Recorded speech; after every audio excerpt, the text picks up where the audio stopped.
రైతులకు రైతు భరోసా ఇవ్వాలి, ప్రతి రైతుకు రైతు భరోసా ఇవ్వాలి, బోనస్ 500 రూపాయలు రైతులందరికీ ఇవ్వాలి, బోనస్ 500 రూపాయలు రైతులందరికీ ఇవ్వాలి, బోనస్ ప్రతి రైతుకు 500 రూపాయలు.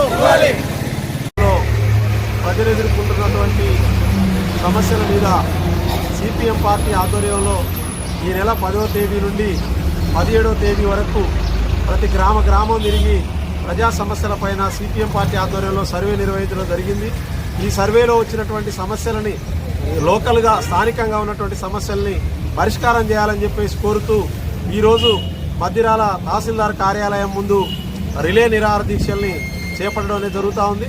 ఈ సందర్భంగా రాష్ట్ర ప్రభుత్వాన్ని కానీ స్థానిక అధికారులను కూడా ఒకటే డిమాండ్ చేస్తూ ఉన్నాం. రాష్ట్ర ప్రభుత్వం ఎన్నికల సందర్భంగా 6 గ్యారంటీలని ఇవ్వడం అనేది జరిగింది. ఈ 6 గ్యారంటీలు అమలు చేయడంలో రేవంత్ రెడ్డి ప్రభుత్వం చాలా నిర్లక్ష్యాన్ని ప్రదర్శిస్తున్నటువంటి పరిస్థితి ఉన్నది. ఒక మహిళలకు ఉచిత బస్సు ప్రయాణం మినహా మరి ఏ పథకం కూడా సక్రమంగా అమలయ్యేటువంటి పరిస్థితి లేదు. ఆ ఉచిత బస్సు కూడా మహిళలకు సరిపడ సంఖ్యకి బస్సులు లేకపోవడంతో మహిళలు అనేక మంది ఆ బస్సుల్లో కూడా తగాదాలు పడుతున్నట్టు కూడా వీడియోలు బయటకు వస్తున్నటువంటి పరిస్థితి కూడా ఉన్నది. అదేవిధంగా ఈరోజు రైతు భరోసాని 15,000 రూపాయలు ప్రతి ఎకరానికి 15,000 రూపాయలు ఇస్తా అని చెప్పి ఈరోజు 12,000కే కుదించిండు.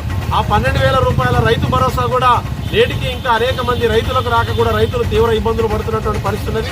దాంతోపాటు రుణమాఫీని 2 లక్షల వరకు చేస్తా అన్నారు.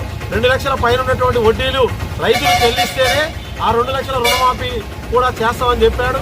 ఆ రకంగా మాకు తొందరగా 2 లక్షల రుణమాఫీ అవుతామని చెప్పేసి పై వడ్డీలు కట్టడం కోసం రైతులు అప్పులు తీసుకొచ్చి వడ్డీలు కడితే నేటికి ఆ వడ్డీలు పెరుగుతున్నాయి తప్ప ఇప్పటికీ రుణమాఫీ చేసేటువంటి పరిస్థితి కూడా సక్రమంగా లేదు. అసెంబ్లీలో కావచ్చు, మీడియాలో కావచ్చు కొన్ని 26,000 కోట్ల రూపాయలు రుణమాఫీకి ఇచ్చినట్టున్నారు తప్ప ఎక్కడా రాష్ట్ర స్థాయిలో రైతాంగానికి ఇచ్చినటువంటి పరిస్థితి లేదు. అదేవిధంగా ఈరోజు స్థానికంగా ఉన్నటువంటి సమస్యలను చూస్తే ఈరోజు మద్దిరాల మండల కేంద్రం నూతనంగా ఏర్పడినటువంటి మండల కేంద్రం ఈ తెలంగాణ రాష్ట్రం వచ్చిన తర్వాత ఏర్పడినటువంటి ఈ మండల కేంద్రంలో అరకొర సౌకర్యాలు ఉన్నటువంటి పరిస్థితి ఉన్నది. ఈరోజు మేము ఎక్కడైతే ధర్నా నిర్వహిస్తున్నామో ఇక్కడ తహసీల్దార్ కార్యాలయం దీనికి ప్రభుత్వ భవనం లేక ఇక్కడికి వచ్చేటువంటి ప్రజలు తమ సమస్యలు చెప్పుకోవడం కోసం వచ్చేటువంటి ప్రజలు తీవ్ర ఇబ్బందులు పడుతూ ఉన్నటువంటి పరిస్థితి ఉంది. ఒక వ్యాపార కాంప్లెక్స్ లో ఈ తహసీల్దార్ కార్యాలయాన్ని పెట్టడంతో ఇటు వ్యాపారస్తులకు అటు అధికారులకు కూడా తీవ్ర ఇబ్బంది పడుతున్నటువంటి పరిస్థితి ఉన్నది. అదే రకంగా పోలీస్ స్టేషన్ కూడా అద్దె భవనాల్లో కొనసాగుతున్నది. మెప్మా మహిళలకు సంబంధించినటువంటి ఏపీఎం ఆఫీస్ కావచ్చు, ఇంకా ఇతర కొన్ని రకాల ప్రభుత్వ కార్యాలయాలను కూడా ఈరోజు అద్దె భవనాల్లో కొనసాగుతా ఉన్నాయి. కేసీఆర్ ప్రభుత్వం 10 ఏళ్ల పరిపాలన పోయింది. ఈరోజు కాంగ్రెస్ ప్రభుత్వం వచ్చి కూడా సంవత్సరం దాటి వెళ్ళినటువంటి పరిస్థితి నేటి వరకు కూడా ఇక్కడ ప్రభుత్వ కార్యాలయాలు ఏర్పాటు చేయకపోవడం అనేది సరైనది కాదనేటువంటి విషయాన్ని కూడా మీ సందర్భంగా తెలియజేస్తా ఉన్నాం.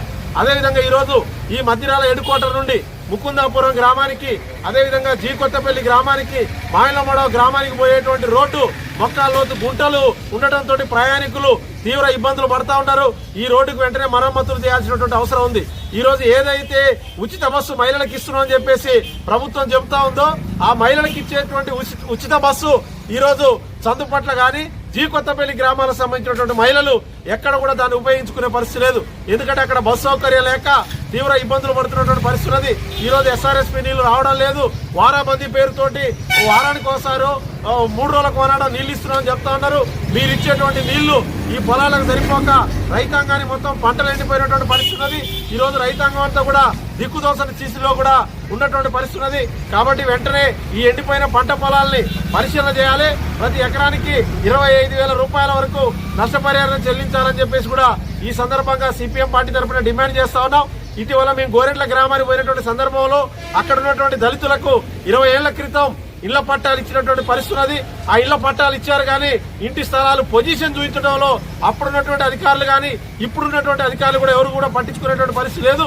అక్కడ కంప చెట్లు పెరిగి ప్రజలకు ఇబ్బందులు అవుతున్న సందర్భంలో పొజిషన్ మీద లేరనే పేరుతోటి ఆ భూమిని మళ్లీ రెవెన్యూ అధికారులు ప్రభుత్వ పరం చేసినటువంటి వార్తలు వస్తా ఉన్నాయి. ఆ రకంగా ప్రభుత్వ పరం చేయొద్దు. అక్కడ ఇచ్చినటువంటి దళితులకే ఆ ఇంటి స్థలాలు చెందే విధంగా కూడా రెవెన్యూ అధికారులు చర్యలు తీసుకోవాలని చెప్పేసి కూడా ఈ సందర్భంగా కోరుతా ఉన్నాం. అదేవిధంగా అక్కడ 1,50,00,000 రూపాయలతోటి 32 మంది బీసీలకు డబుల్ బెడ్రూమ్ ఇళ్ల నిర్మాణం కోసం శంకుస్థాపన చేశారు 2021లో. ఇప్పటికి 4 ఏళ్లు అయింది. అది పునాదులు లేపిరు తప్ప మిగతా ఎక్కడ కూడా ఆ డబుల్ బెడ్రూమ్ ఇళ్ల నిర్మాణాన్ని పూర్తి చేయలేదు. ఈ రోజు మధ్యరాల మండల కేంద్రంలో కూడా డబుల్ బెడ్రూమ్ ఇల్లు పూర్తి చేశారు. ప్రజలకు ఇచ్చే దగ్గర కూడా నిర్లక్ష్యం చేయడంతో అవన్నీ కూడా కూలిపోయేటువంటి పరిస్థితి ఉన్నది. పోలుమల్ల గ్రామంలో కూడా మల్లు స్వరాజ్యం గారి హాయంలో పేదలకి ఇళ్ల స్థలాలు పంపిణీ చేశారు. అక్కడ పోయి మళ్ళా ప్రభుత్వం పల్లె ప్రకృతి వరం అని చెప్పేసి ఇట్లాంటి ప్రభుత్వ కార్యాలయాలకే ఉపయోగిస్తున్నారు తప్ప ఎక్కడ ప్రజలకు ఇచ్చినటువంటి భూముల్ని మళ్ళీ తిరిగి గుంజుకునేటువంటి ప్రయత్నం చేస్తుంది తప్ప ప్రజలకు ఉపయోగపడే విధంగా ఏ ప్రభుత్వ అధికారంలో ఉన్నా కూడా చేయలేనటువంటి పరిస్థితి అది. కాబట్టి ఈ రకంగా స్థానికంగా అన్ని గ్రామాల్లో పేదలు ఎదుర్కొంటున్న సమస్యల మీద, రేషన్ కార్డుల సమస్యల మీద, ఇందిరమ్మ ఇళ్ల సమస్యల మీద, ఉపాధి హామీతో పనులతో నిమిత్తం లేకుండా ఇందిరమ్మ ఆత్మీయ భరోసా అందరికీ అమలు చేయాలనేటువంటి డిమాండ్లతోటి ఈ రోజు సిపిఎం పార్టీ ఆధ్వర్యంలో మధ్యరాల మండల తహసీల్దార్ కార్యాలయం ముందు ధర్నా నిర్వహిస్తా ఉన్నాం. లోకల్ గా తహసీల్దార్ గారు గాని, ఎంపీడీఓ గారు గాని ఇక్కడ స్థానికంగా ఉన్న సమస్యలు వారు పరిష్కారం చేయాలి.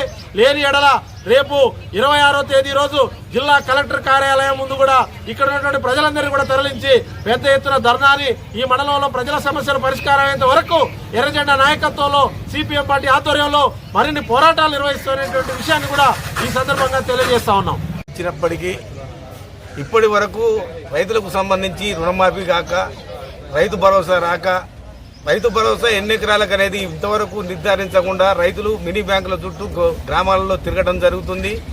అదేవిధంగా ఎస్ఆర్ఎస్పి ద్వారా నీటి విడుదల చేస్తామని ఇప్పటి వరకు నీటి విడుదల సక్రమంగా అందక నోటికొచ్చిన పొలాలు ఎండిపోయి చాలా రైతులు ఇబ్బంది పాలవుతారు. తక్షణమే వ్యవసాయ అధికారులను గ్రామాలలో పర్యటించి పంట నష్ట పరిహారం అందించాలని, ఎకరానికి 30,000 రూపాయలు పంట నష్ట పరిహారం అందించాలని, ఇందిరమ్మ ఇల్లు కానీ ప్రజాపాలనలో